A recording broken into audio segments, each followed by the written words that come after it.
కుమారుడు మిమ్మును స్వతంత్రులనుగా చేయును. స్వాతంత్ర్యము కలిగి జీవించుటకు మించిన ధన్యత మరొకటి లేదు. స్వాతంత్ర్యము అంటే విడుదల లేదా విడిపించబడుట లేదా స్వేచ్ఛా వాయువులను పీల్చుకొనుట.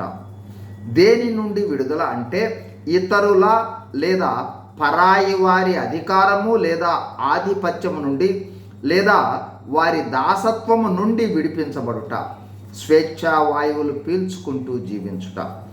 మానవులు దేవుని సృష్టి, దేవుని స్వాస్థ్యము, దేవుని వలె పవిత్రులుగా స్వతంత్రులుగా సృజింపబడిన వారు. అయితే ఆజ్ఞాతిక్రమము అనే పాపము చేత మానవులందరూ పాప దాస్యములోనికి వెళ్ళారు. పాపము చేయు ప్రతి వాడును పాపమునకు దాసుడు. పాప ఫలితంగా మరణము అంటే నరకము అనే నియమమునకు లోనయ్యాడు.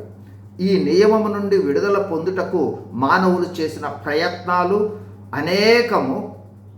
అయితే ఈ నియమం నుండి విడుదల పొందుట మానవునికి అసాధ్యమైంది.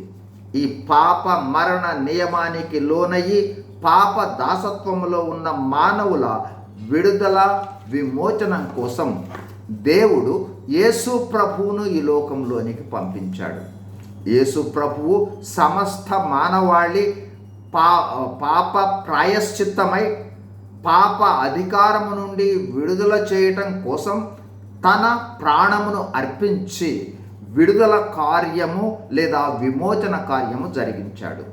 ఆ విడుదల విమోచనము మనము పొందేందుకు కుమారుడైన యేసు ప్రభువును పాప పశ్చాత్తాపంతో విశ్వసిస్తే పాపము నుండి విడుదల పొంది స్వతంత్రులమవుతాము. దేవుని వాక్యం ఇలా సెలవిస్తోంది, కుమారుడు మిమ్మును స్వతంత్రులుగా చేసిన ఎడల మీరు నిజముగా స్వతంత్రులయ్యుందురు.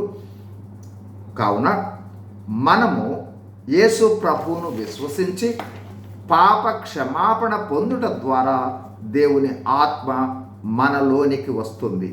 ఆ ఆత్మ మనలను పాప దాస్యము నుండి స్వతంత్రులుగా చేసి పవిత్రులుగా జీవించేందుకు అంటే స్వతంత్రులుగా జీవించేందుకు సహాయం చేస్తుంది. ప్రభువే ఆత్మ. ప్రభువు యొక్క ఆత్మ ఎక్కడ ఉండునో అక్కడ స్వాతంత్ర్యము ఉండును. కుమారుడైన యేసు ప్రభు వారిని విశ్వసించండి.